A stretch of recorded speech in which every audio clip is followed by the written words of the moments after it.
kiyyaa akkanatti shakashakadhe ammoo inni suuneedhaa shamarri እንደዚህ ነው ሴት ማለት እንደዚህ ነው በቃ kuni qophii ayyaana gannaa ወይ dubartii fi hojii dubartii fi jireenyaa fi dubartii egaa shamar kafunee kabajamtootaa fi daawwattoota hordoftoota keenya nageenyi koo kan jaalalaa fi kabajaa bakkaa fi lafartan siniif haa baay'atu anis obboleettiin keessan bakkaa fi lafan jirtu waaqayyoof galannaa ga'uun nagaa fayyaa kootidha egaa waleen mooyyeetumaa jirti barbarreetumaa jirti barbarreen kun kan qophii ayyaana gannaatiif wal qabateeti jechuudha haaluma argaa jirtan kanaan jechuudha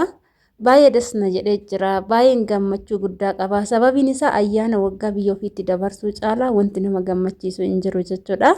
egaa barbareen shakashakaa jira barbaree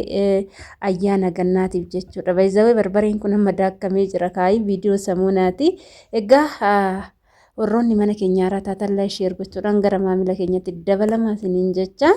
qophii ayyaana gannaa haala ajaa'ibaadhaan irra jirra jechuudha asumarraan bagattii isin geessiniin jecha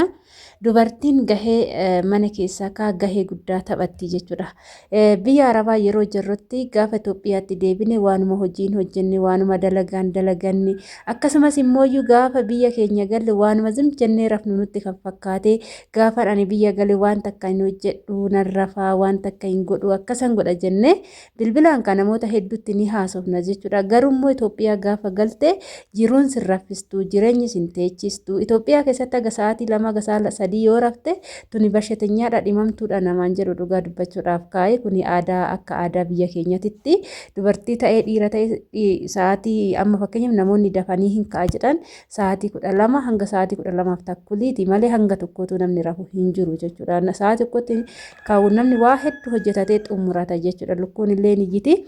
egaa shamarran keenya asumarraan illee jechuudha ka baay'een keenya ijoolleen gaa'ila osoo hin godhatiin maatirra turtanii gara biyya arabaa deemtan kan gaa'ila godhatanii biyyaa baatan jiruun maal akka ta'e ni beektu kan akka kiyyaa osoo gaa'ila godhatanii faa keessa osoo hin turin keessaa baatanii gara biyya arabaa deemtan waa'ee bultii kan hin beekne ka gaafa maatii ofiitirraa bahanii waa baay'eedha jechuudha kanaafuu dubartiin ogummaa qabaachuu qabdi ogummaa argachuu qabdi gaaf tokko waa'ee viidiyoo akkanaa irratti hojjedhee jennaan waxii waxaan obboleettiin keenya tokko waa'ee waxuu nu barsiistaa jettee koomentii naa barreessite ani waa'ee waxii hojjechuu si barsiisoo osoo hin taane warroonni ilaalcha akkasii qabdanii waa'ee ani hojjedhu osoo hin taane viidiyoo kana keessatti maaltu argama maaltu jedhama jettanii yaaduu qabdu jechuudha egaa ani chaalenjii waa'ee bultii kiyyaa waa'ee jireenya dhuunfaa kiyyaa hin beeku kanan jiraachaa ba'e irra guddinatti maatii kan koo wajjin jechuudha amma garuu ergan biyya galee jireenya dhuunfaa kootiiti kanan jiraachaa jiru beezawee mooyyee hin qabu ollaattan tumachaa jira jechuudha mooyyee hin qabu jechuudha mooyyee kana inna barbareen na gubdi yaani barbaree tana baay'ee tumuus shakashakuus immisuus hin jaaladhu naatti fachiisti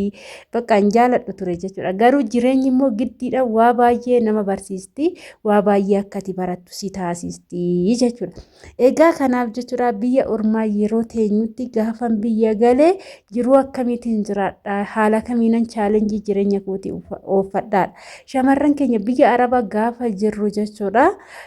gizee achitti hojjennu gizee achi as deebine namni kamiyyuu taanan bakka kaleecha ba'isanitti gaafa deebi'ee jiraate sammuun sirrii hin ta'u jechuudha nama kaleecha maatii kiyya biraa ba'een deeme haa ta'uti jireenya illee bultii illee jaarradhe ani bultii keessa hin turre dafeen biyya arabaa deeme ani mana maatii dhirsaa abbaa manaa kiyyaayyuu hin baane isaanuma bira taa'etuman deeme waan baay'ee bultii keessa hin turre garummoo har'a gaafan deebi'u achitti isaan biratti osoo hin taane mana dhuunfaa kiyyaa oddoo dhuunfaa kan kootitti jechuudha kanananii galee kana jechuun kommoo amma jireenya mataa kootii jireenya dhuunfaa kootiiti kanan jiraachaa jiru keessummaa yoonatti dhufee ofii kiyyaafan keessummeessee gaggeessa malee namni irratti ilaalee ebeluun hin gaggeessa jedhee yookaan immoo gizee maatii keenya bira jiru keessummaa yeroo dhufetti maatii keenya irratti faagannee keessummaa sangannee mana sanii deemna jechuudha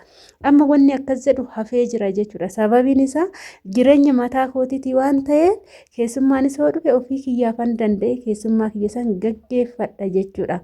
egaa kana fakkaata hordoftoota kiyyaa gaafa biyya arabaa teenyetu achitti haasofnu biyya gaafa galle waanuma hojii takka harkaan hin qabne waanuma dalagaa takka hin dalagne nutti fakkaata. Birriin biyya arabaa gaafa ati araba gadhiistee gaafa galte gaafa boolee seentirraan jechuudha si harkaa bararuu kan qabdu jechuudha. Biyya kana keessatti kan 500,000 fuutee gabaa deemtee wanta zaambeelli tokko ta'u bittee galuu hin dandeechu. Jireenyi baay'ee ulfaatee qaala'eera. Haa ta'uutii garuu jireenyi kan qaala'u immoo warroota hojiin hojjetan warroota zim jedhanii ta'an malee yoo hojjetatte jettee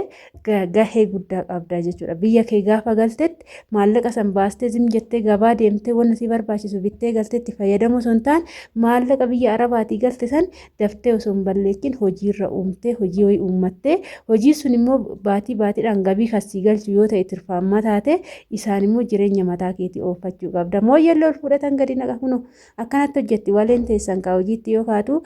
hojiin mana madaamitti ijoolleen mana madaamii gola madaamii hojjenne kaa baay'een keenya illee injineet kan gallu hojiin nun dhibu jechuudha. Isiniif galeefate garummoo haalli Itoophiyaan kaleessa gizee nu biyya jirrutti hin jiraattu fi haalli ammaa garagara. Haalli mo'aa haalli hojiitu garagara dhugaan isinitti hima. Haalli itti waxii waxan haalli itti wanna hundaayyuu warrasiis istaayiliidhaan hojjetu annaa galuu dideeyyuu reefuun itti babbarachaa jira jechuudha. Egaa kana fakkaata hordoftoota kiyyaa.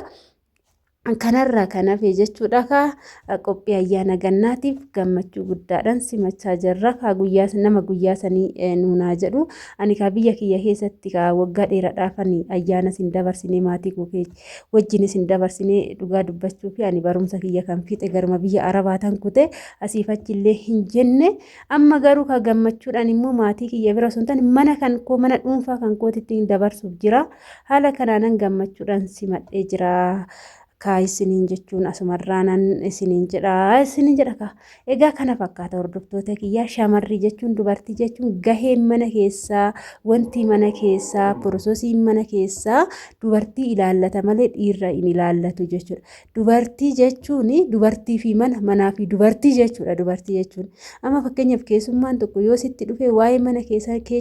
keechummaan boru yoo natti dhufe natu qaana'a jettee waan wayii hin goone yoo ta'e inni dhiiraa suni keessummaa sirraa hin gaggeessu jechuudha. Isin galee keessummaa isinirraa hin gaggeessu. Kanaafuu dubartiin boroo keessummaa natti dhufe maaliin keessummaa gaggeessa jettee wanna mana kee keessaa hir'atu tokko zadeedhaan tooftaadhaan guuttattee jireenya kee oofachuu qabda. Dhiirrillee yoo ati maaragaan tooftaadhaan jireenya kee ooffatini namni dhiirri sin jaalatu dubartii biraan laala jechuudha. Kanaafuu mana kee sirriitti qabdee cidaatii mana keetii qulqullina mana keetii akkasumas qulqullina mataa keetii gaafa bultii ijaarrattillee akkuma kun maatii kee wajjin jirtu san sirriitti eeggachuudha. Amma yeroo baay'ee shamarroota kanan argu gizee maatii isaanii keessa jiranii of waxxaranii ana malee namni hin jiru jedhanii fataa jedhanii deemu jechuudha. Garuu immoo gaafa jireenya bultii mataa ofii ijaarratanii daa'ima takka da'an baay'een isaanii kan of gadhiisanii of gatan jiru. Gaafa isaan akkas ta'an dhiirri immoo maal godhu dubartii biraa biraa fuudhuuf kajeelu jechuudha. Kanaaf akka abbaan manaa keessa sun dubartii biraa sinirratti ilaalle ofii keessanii of eeggachuu bultii ijaarradhe jettanii zirrirrik gootanii ofii hin gatina of eeggachuudha jechuudha. Dhugaa isinitti hima dhibba manazzaru malee dhibba hin jiraatan. Jireenya ofii keessatti immoo aguma hojjetan immoo of eeggannoodhaan jechuudha. Akkana